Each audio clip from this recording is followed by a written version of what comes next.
Adora s'est obsédée par l'idée de prendre du poids, croyant que c'était la seule façon pour elle d'être acceptée un jour.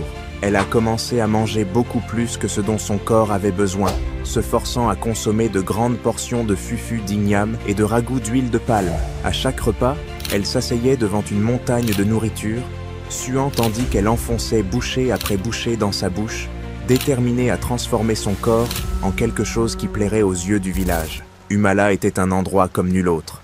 Dans ce village, toutes les femmes étaient magros et robustes, sauf une demoiselle.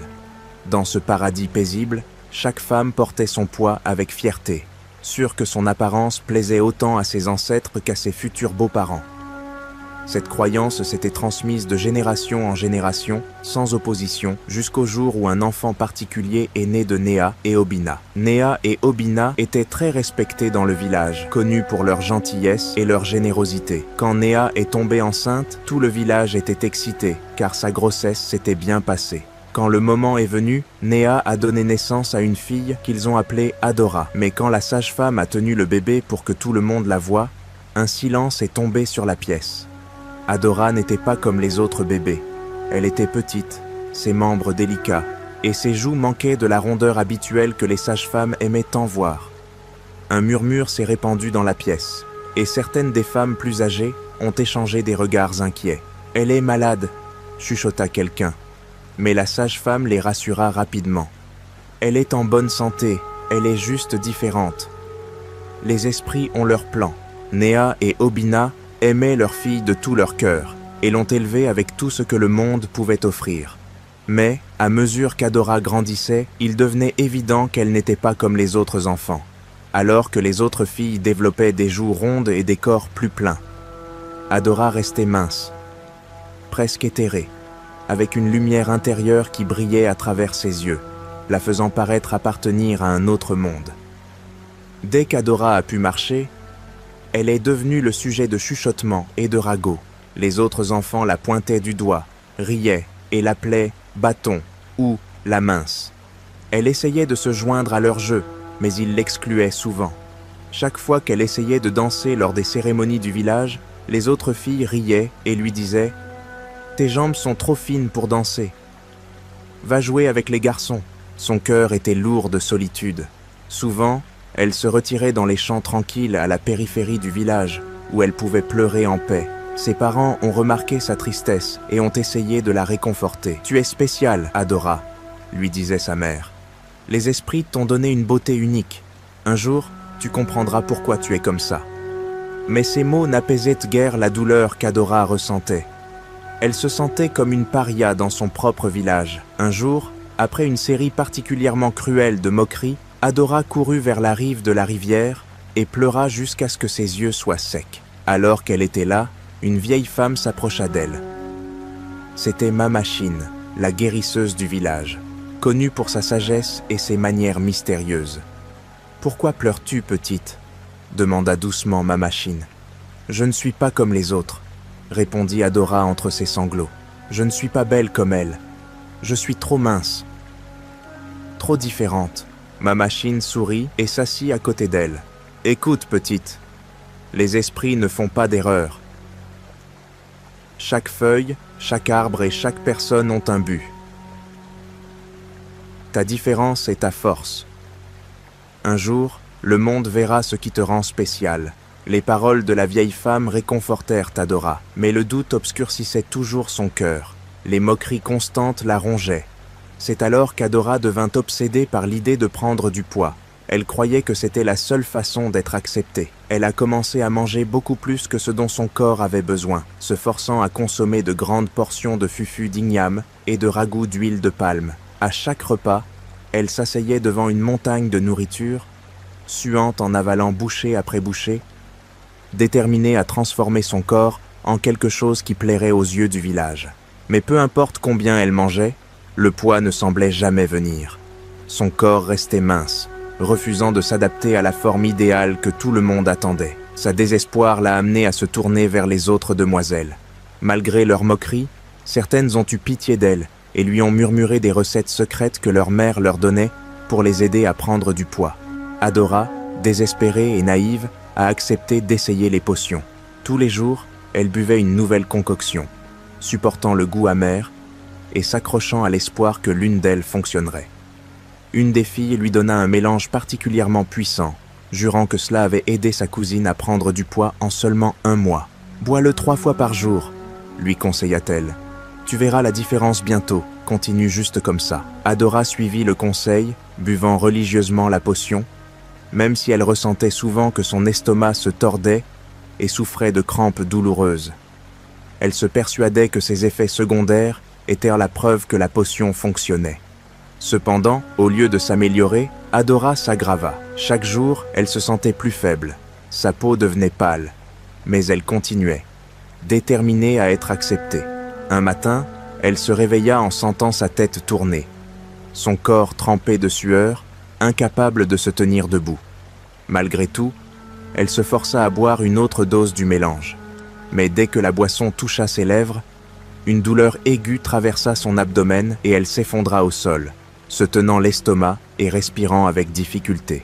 Ses parents, Obina et Néa, entendirent ses cris et coururent dans sa chambre.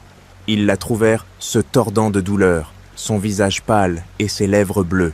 Néa cria à l'aide et en quelques minutes, les voisins s'étaient rassemblés devant leur maison.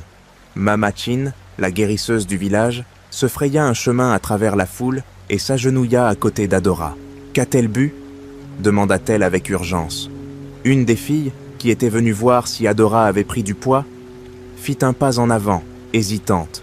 « Elle a bu un mélange pour l'aider à prendre du poids » murmura-t-elle, incapable de regarder quelqu'un dans les yeux. « Imbécile de fille » s'exclama Mamachin. « Ne sais-tu pas que ces mélanges sont dangereux ? Ce qui fonctionne pour une personne peut tuer une autre. » Avec des mains rapides, Mamachin commença à administrer un remède pour contrecarrer l'effet du mélange toxique. Adora resta là, à peine consciente, son esprit errant entre l'obscurité et les murmures de pitié et d'épreuve autour d'elle. Pendant 3 jours, Adora était alitée, faible et fiévreuse. Ses parents restaient à ses côtés craignant le pire. Mais le 4e jour, Adora a finalement ouvert les yeux. Son corps était douloureux, mais elle était en vie. Mamachin, qui avait surveillé sa guérison, la regarda avec sévérité. « Tu es une fille chanceuse, » dit l'ancienne. « Les esprits t'ont pardonné, mais seulement une fois. Ne cherche jamais à changer ce que les esprits t'ont donné. Ton corps est un cadeau, que tu le vois ainsi ou non. » Adora acquiesça faiblement, comprenant le danger dans lequel elle s'était mise. À mesure qu'Adora grandissait et approchait de l'adolescence, le village commença à se préparer pour son grand événement, le festival annuel de Mang. C'était un moment où les jeunes femmes montraient leur beauté, leur grâce dans la danse et leur charme, dans l'espoir d'attirer l'attention d'un prétendant, ou, au moins, l'admiration du village. Le festival était aussi une occasion d'honorer les ancêtres et de célébrer la culture du village. Toutes les filles attendaient avec impatience le festival, et Adora, malgré ses rejets passés, espérait que cette année serait différente. Elle passa des jours à tisser une belle robe avec le meilleur tissu que ses parents pouvaient en se permettre. La robe était simple mais élégante, mettant en valeur son cadre mince et unique. « Adora, tu ressembles à une princesse. » Cependant, quand Adora arriva au festival, les moqueries commencèrent immédiatement. « Regarde qui est là. Pour qui elle se prend avec ses jambes fines ?» crièrent certains.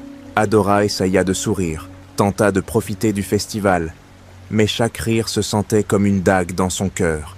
Quand les tambours commencèrent à résonner et qu'Adora fit un pas en avant pour rejoindre la danse, les autres filles la bloquèrent. « Ce n'est pas ta place, » dit l'une d'elles. « Tu es la fille la plus mince du village. Va voir les anciens.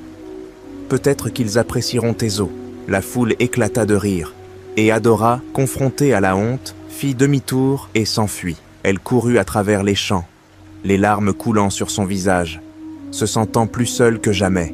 Elle courut jusqu'à ce qu'elle atteigne le vieux sanctuaire abandonné à la périphérie du village où elle s'effondra en pleurant. C'est là qu'elle entendit une voix. C'était Mamachin, émergeant à nouveau de l'ombre. « Je suis fatiguée, Mama !»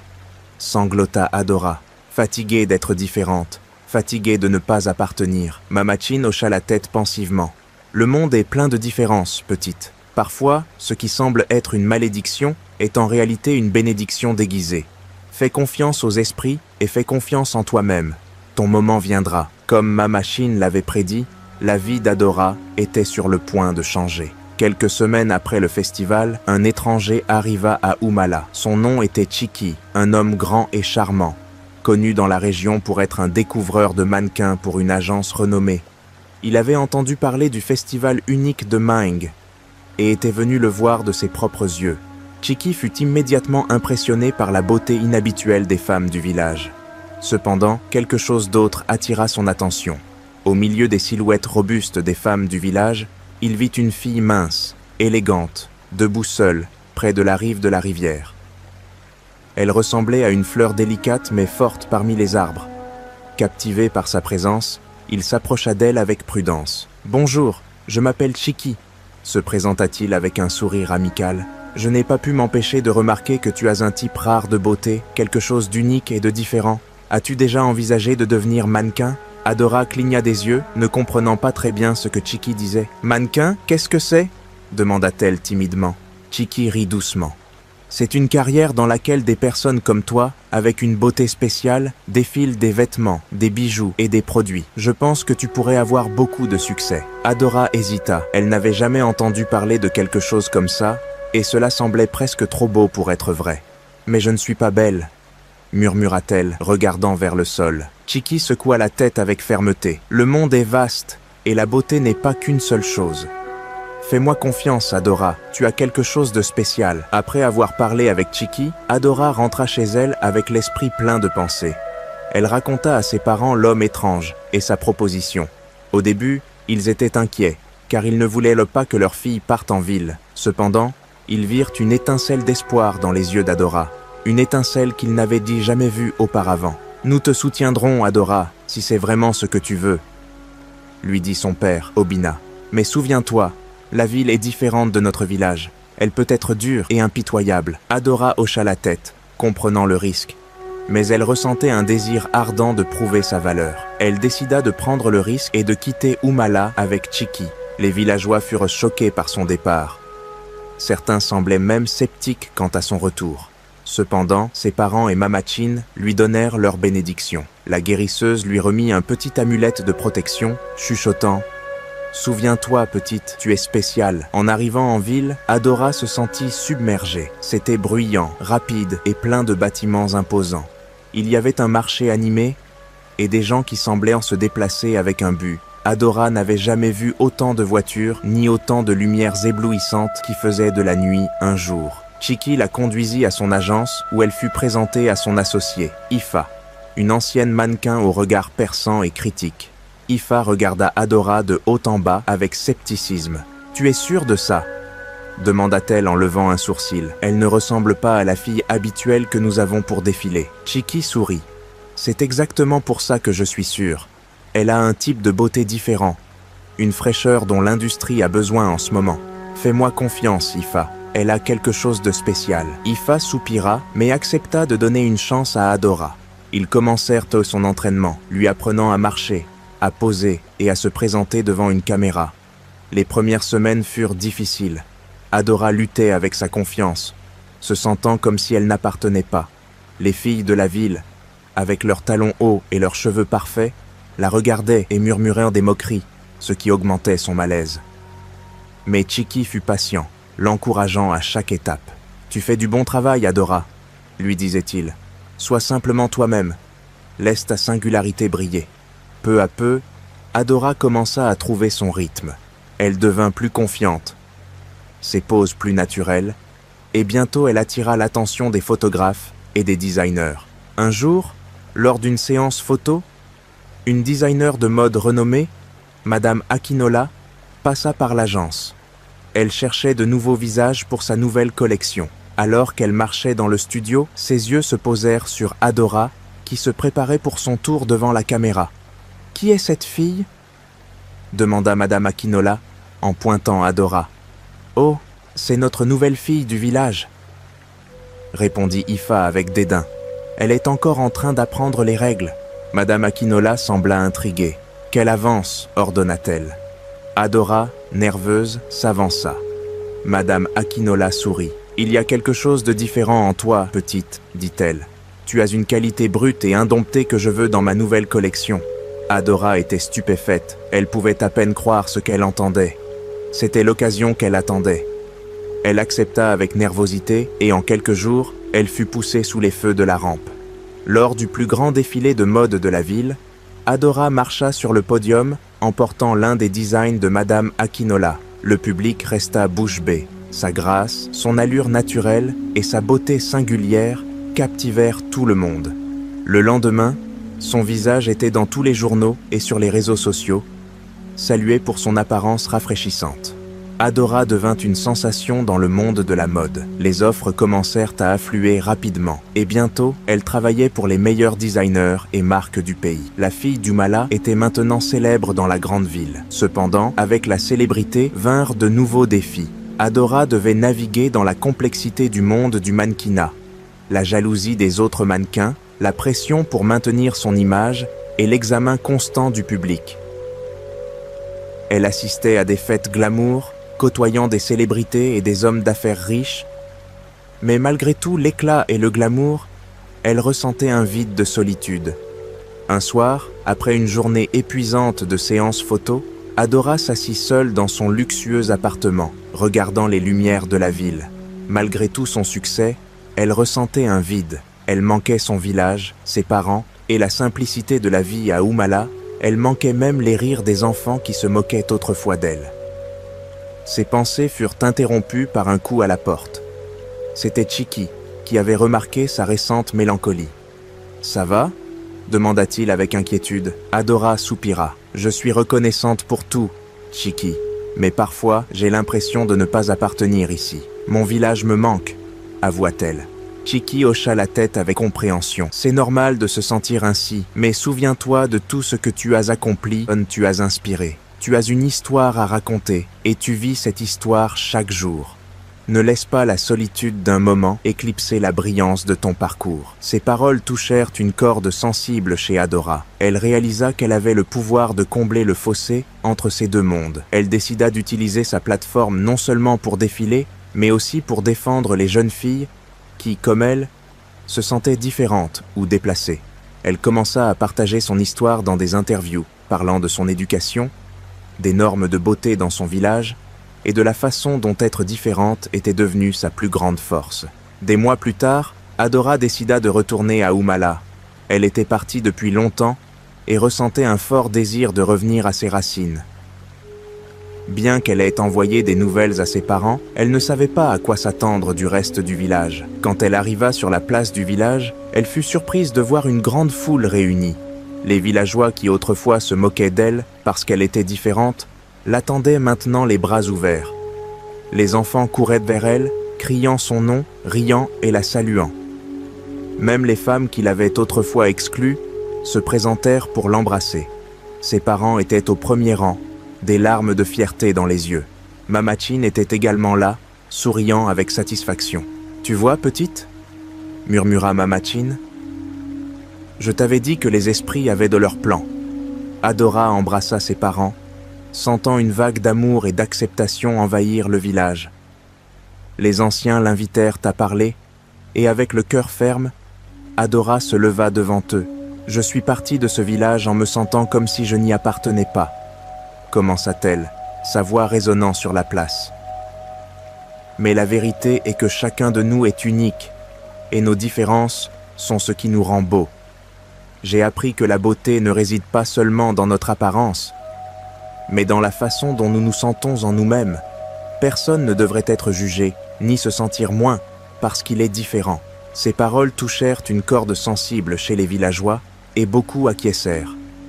Ils ne la voyaient plus comme Adora, la fille mince qui était partie en ville, mais comme un symbole de courage et de détermination. Le retour d'Adora apporta un changement à Umala. Son histoire devint virale, et le village commença à attirer des visiteurs de partout, désireux de voir l'endroit qui avait formé la célèbre mannequin. Plus important encore, le voyage d'Adora inspira beaucoup de gens dans le village à repenser leurs propres normes de beauté. Les femmes du village commencèrent à célébrer leurs attributs uniques. Et les jeunes filles qui autrefois se moquaient d'Adora la regardaient maintenant comme un modèle. Même la fille qui l'avait humiliée lors du festival de Maeng s'approcha d'elle les larmes aux yeux. « Je suis désolée, Adora, avoua-t-elle. J'avais tort de te juger. Tu nous as montré ce qu'est la vraie beauté. » Adora sourit et l'embrassa. « Nous apprenons tous à notre propre rythme, » répondit-elle chaleureusement. Avant de quitter Oumala, Adora décida de rendre quelque chose à sa communauté. Elle utilisa ses gains pour construire un centre communautaire d'art et d'apprentissage où les enfants du village pourraient apprendre des compétences telles que le mannequinat, la photographie et l'art oratoire. Elle voulait qu'ils aient des opportunités dont elle n'avait jamais rêvé. Elle appela le centre la Maison de la Sagesse de Mamachine, en l'honneur de la vieille guérisseuse qui l'avait aidée à voir sa propre valeur pour la première fois. Le centre devint rapidement un lieu d'activité, un endroit où les jeunes trouvaient un sens et un but. La fille qui autrefois avait pleuré au bord de la rivière à Oumala était maintenant un symbole d'espoir et de force pour des millions de personnes. Le voyage d'Adora avait montré au monde que la véritable beauté ne réside pas dans la conformité, mais dans le courage d'être soi-même.